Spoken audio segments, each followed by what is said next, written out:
The immediate past Attorney General of the Federation and Minister of Justice, Abubakar Malami San, has stated that decisions regarding presidential pardons are legal matters handled by a designated committee, with the Attorney General's role limited to presenting the committee's report. Welcome back to Prospect Channel TV. Thank you for this coming out here.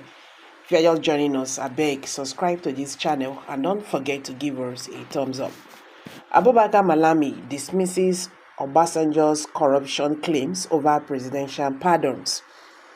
The immediate past Attorney General of the Federation and Minister of Justice, Abubakar Malami San, has stated that decisions regarding presidential pardons are legal matters handled by a designated committee, with the Attorney General's role limited to presiding the committee's report. Malami made this clarification in an exclusive interview with The Punch on Friday while responding to allegations in a former President Olusegun Obasanjo's newly released book, Nigeria Past and Future. The book, one of two newly released to mark Obasanjo's 88th birthday, alleged that corruption was its worst under the administration of the former President Muhammadu Buhari, with Malami playing a key role in enabling corrupt practice. Obasanjo claimed that the most atrocious waste, enthronement of corruption, and this encouragement of officials fighting corruption occurred during Buhari's administration, describing Malami as a devil's workshop.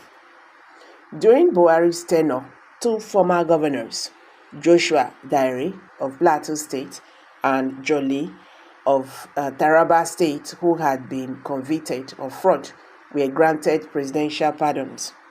Daire had been serving a 10-year sentence for embezzling 126 billion in state funds, while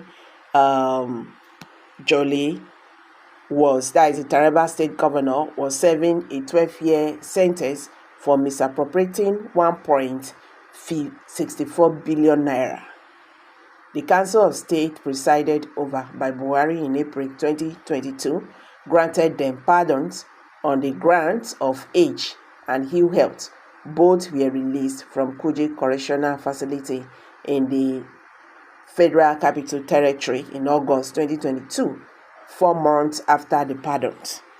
Obasanjo, however, alleged that Malami had strongly advised Buhari to grant the pardons and that the process was tainted by corruption.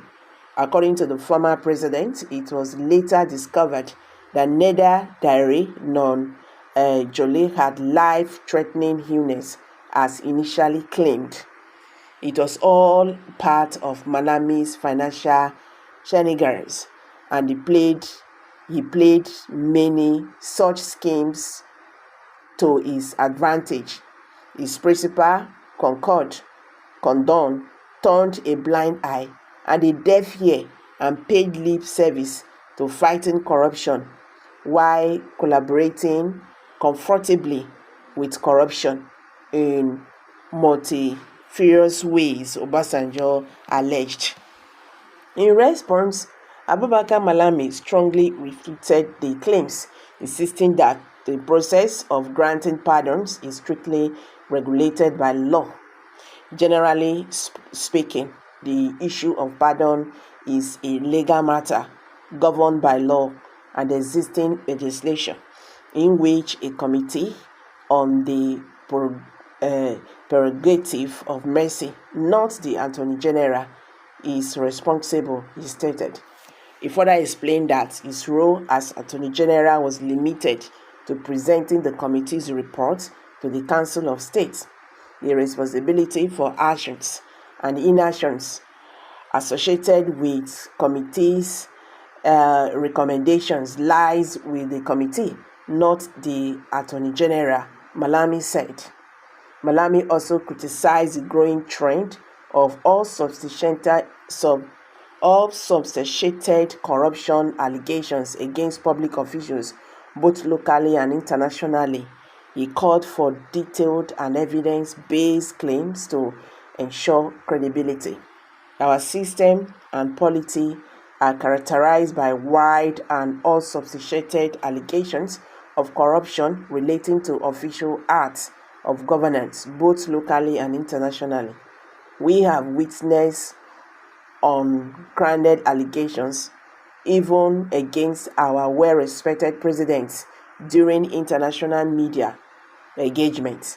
The Hard Talk interview of President Obasanjo is a relevant case in point, he noted.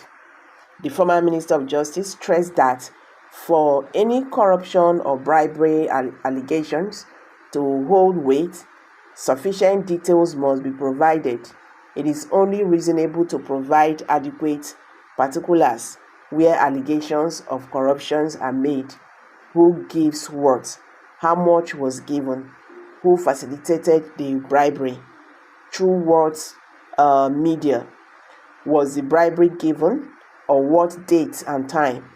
These details are always necessary to establish reasonable suspicion, Malami said.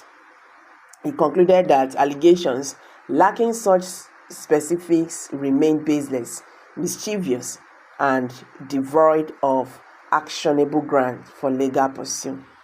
You see, these people, they are the worst leader ever Nigeria ever experienced. Malami told us that he's fighting corruption in Nigeria, but he's one of the worst corrupt public officer in its time. Yes, Malami is the worst. They turn Nigeria to family affair.